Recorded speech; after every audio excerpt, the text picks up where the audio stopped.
Hello everyone, welcome back. Today, we're going to follow the events of episode 177. Previously, after the Wang family was completely destroyed by the barbarian tribe, the entire northern plains was thrown into turmoil. The various forces across the 5 regions were deeply shocked by the terrifying strength of the barbarian tribe. At the same time, the name Yi Fan spread throughout the world. After disappearing for 12 years, Yi Fan suddenly returned and directly led the barbarian army into the northern plains, destroying an ancient aristocratic family that had ruled the region for countless years. Powerful figures such as Yao Guang, Zhang Yifei, Huo Qizi, and Hua Yunfei began paying close attention to Yi Fan. Meanwhile, the 2 ancient assassin god dynasties were secretly preparing to strike him down. Episode 177. Yi Fan remained in the northern plains, searching for Tu Fei while also trying to discover the whereabouts of Pang Bo and the monkey. One night, while traveling across the vast and desolate grassland with Yan Yishi and Li Tian, Yi Fan suddenly heard the sound of an ancient bell. Following the sound, they discovered a huge ancient Buddhist temple standing in the middle of the endless wilderness. The temple was surrounded by golden Buddhist light, making it look both sacred and mysterious. When Yi Fan entered the main hall, he unexpectedly encountered a woman he knew very well. It was An Miaoyi. However, something was terribly strange. An Miaoyi claimed that she did not know Yi Fan and said that she had been waiting for someone. Yi Fan was stunned. The woman standing before him was clearly An Miaoyi, so why did she no longer recognize him? Under the cold moonlight, An Miaoyi sat beside an ancient candle and gently played her zither. Brilliant Buddhist light surrounded her, making her look like a sacred bodhisattva. Yi Fan slowly approached her, unwilling to believe that she had truly forgotten him. The ancient bell rang again, and the Buddhist light around An Miaoyi became even stronger. She told Yi Fan that more than 10 years had passed. Time could never be turned back, and the people who had once walked together had already changed. But Yi Fan insisted that he had never changed. He still remembered everything An Miaoyi had done for him. Back then, when Yi Fan was seriously injured and his cultivation path seemed to have reached a dead end, and Miaoyi had believed in him. She had searched everywhere for divine medicines to heal him. She had even given him the Buddhist Nirvana Sutra and used dual cultivation to help him recover. Yi Fan had never forgotten those things. Yet An Miaoyi remained firm. She said that the An Miaoyi from the past no longer existed. The woman standing before him was a completely different person who no longer knew him. She had chosen to cut herself off from her past and move forward without ever looking back. Yi Fan refused to accept this. He firmly believed that there could only be one An Miaoyi in this world. No matter how much she had changed, he would find the woman he once knew. The 2 eventually fought inside the ancient temple. Golden Buddhist light collided violently with Yi Fan's golden sacred domain. Their battle soon spread from the temple to the vast grassland and eventually into a large lake. Yi Fan was shocked to discover that An Miaoyi was far stronger than he had imagined. She had already touched the threshold of Immortal 3, severing the Tao. The battle lasted for hours. Yi Fan did not want to seriously injure her, so he repeatedly held back his strength. But eventually, he had no choice but to use the 6 paths of reincarnation fist, the Dozan sacred art, and his golden sacred domain to suppress her. After restraining An Miaoyi's body, Yi Fan used his powerful divine sense to enter her immortal platform. The battle then became a battle of divine senses and Tao hearts. Inside the spiritual world, An Miaoyi transformed into a sacred female bodhisattva. Her divine sense was incredibly powerful. Yi Fan had to fight her on the level of the Tao before finally suppressing her divine consciousness. Then, the familiar An Miaoyi finally appeared. She smiled gently and called Yi Fan, little man.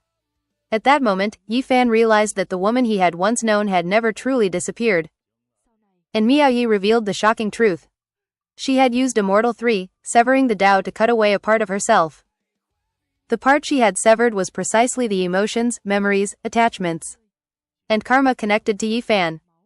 That was why she could honestly say that she no longer knew him.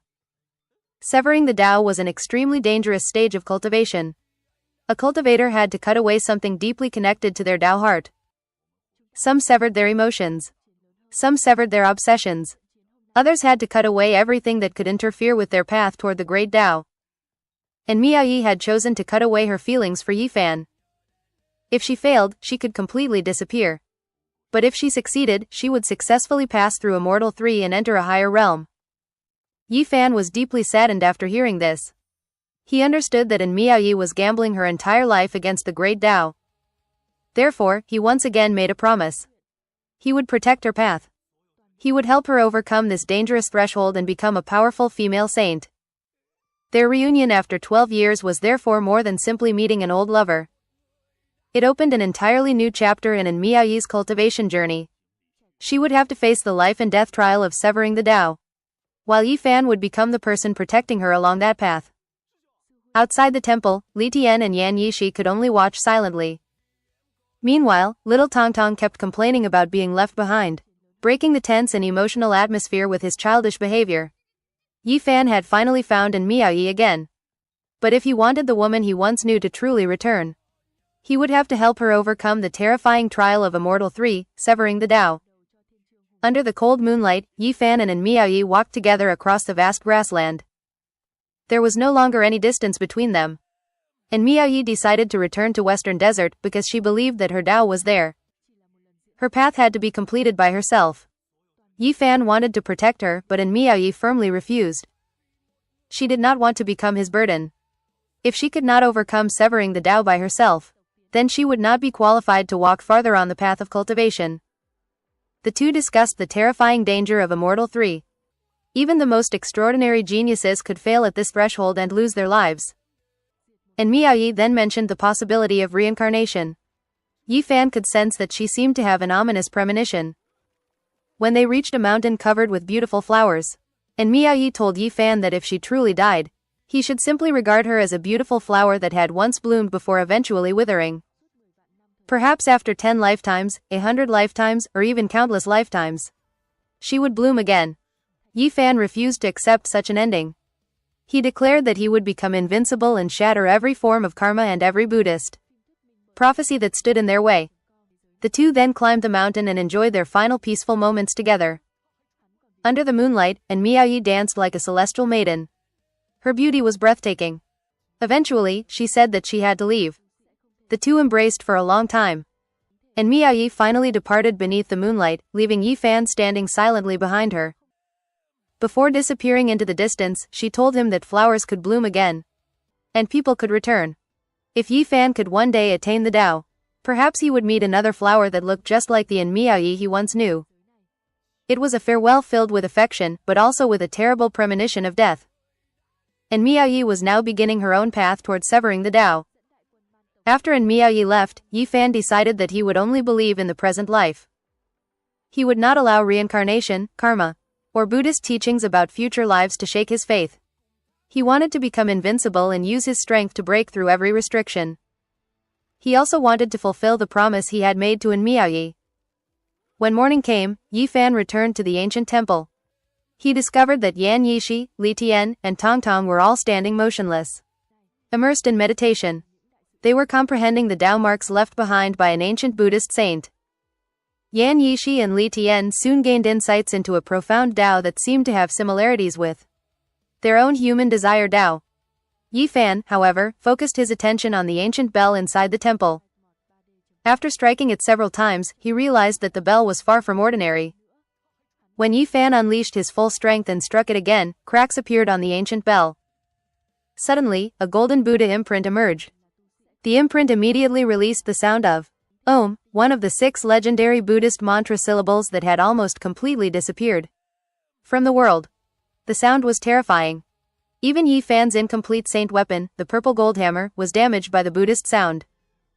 The Buddha imprint then attempted to use Buddhist techniques to subdue Yi Fan and force him to convert to Buddhism. But Yi Fan refused to surrender. He activated the 9 mysteries, secret of the Do character. Using his own Tao, he transformed the Buddhist Om sound.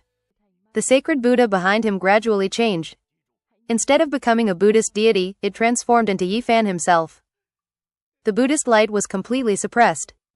A terrifying immortal demon god appeared behind Yi Fan. In the end, Yi Fan shattered the ancient bell and destroyed the Buddhist imprint completely. His actions demonstrated his absolute belief. He would not bow to heaven. He would not submit to anyone. He would only believe in himself. His faith in his own Tao had become stronger than ever. Meanwhile, far away in Southern Ridge, powerful enemies were gathering. Wang Teng, Hua Yunfei, Li Xiaoman, and the divine son and divine maiden of the two ancient assassin god dynasties were all waiting for Yi Fan to appear. Even a terrifying young ancient creature possessing the bloodline of an ancient emperor had emerged. He declared that he had come specifically to find and kill the human saint body. A new storm was approaching. Yi Fan had just gained a new understanding of his strength, yet countless powerful enemies had already turned their eyes toward him. The next great battle was about to begin. And with that, episode 177 comes to an end. Thank you everyone for watching. If you enjoyed this episode, don't forget to like the video, subscribe to the channel, and turn on notifications so you won't miss the latest episodes and recaps. See you all in the next episode.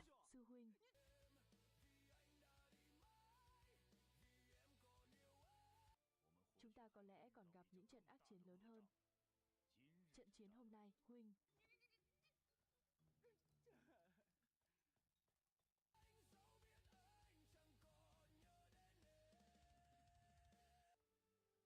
Chỉ là khúc dạo đầu cho thiên chương hùng tráng. Tất cả chuyện này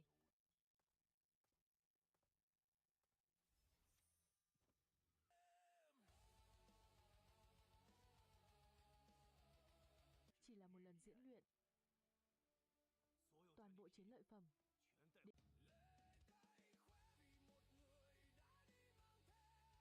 cố hữu mà nổi giận xung thiên, dẫn đại quân man tộc tiến vào Bắc Môn, trận san bằng thần thổ vương gia.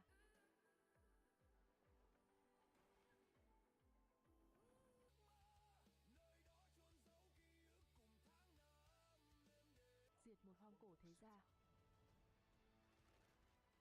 Trận chiến kinh thế này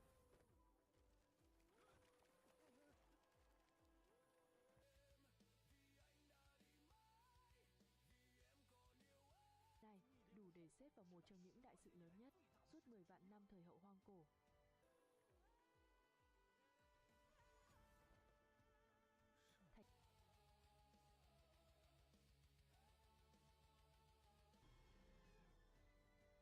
Phim thuyết minh bởi website mod3d.com. Thế giới này, trong đó ắt ẩn chứa bí mật kinh thiên. Hơn nữa, hắn còn bị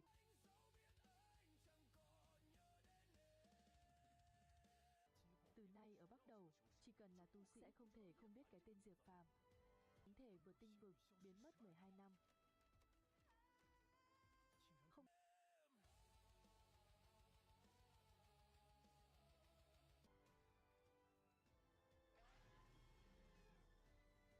Không ngờ lại giống cổ chi đại đế và nhân tộc đại trở về thế giới này. Trong đó ắt ẩn chứa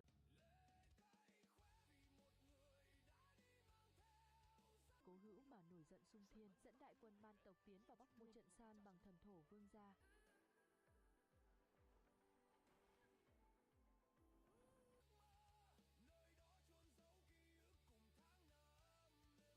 Diệt một hoang cổ thế gia. Trận chiến kinh thế này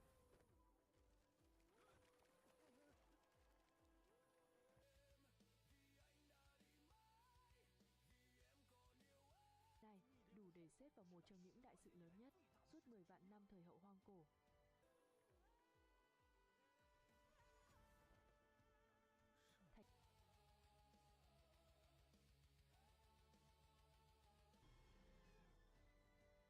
Phim thuyết minh bởi website mod3d.com. Thế giới này, trong đó ắt ẩn chứa bí mật kinh thiên. Hơn nữa, hắn còn bị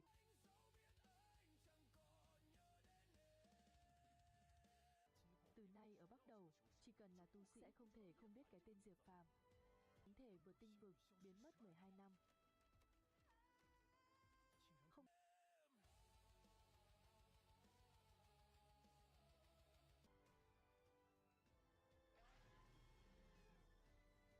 Không ngờ lại giống cổ chi đại đế và nhân tộc đại trở về thế giới này. Trong đó ắt ẩn chứa chú ý chừng mực, đừng để mất lễ số.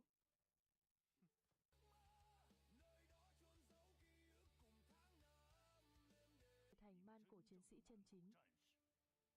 Hãy nhớ, sau này sư đệ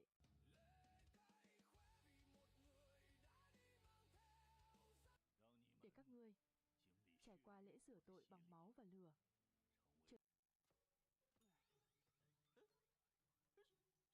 Sư huynh,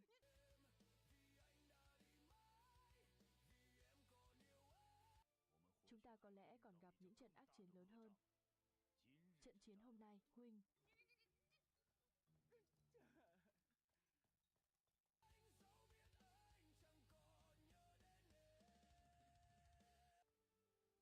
Chỉ là khúc dạo đầu cho thiên chương hùng tráng. Tất cả chuyện này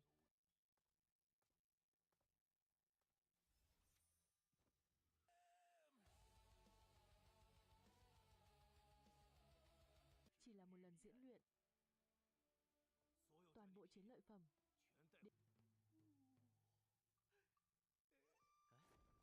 sư đệ,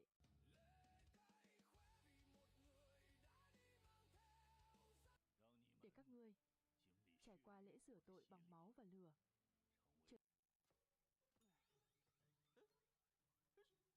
Sư huynh,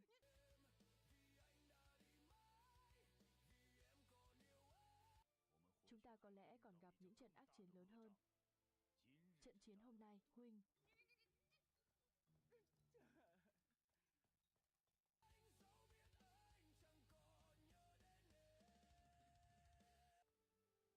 Chỉ là khúc dạo đầu cho thiên chương hùng tráng. Tất cả chuyện này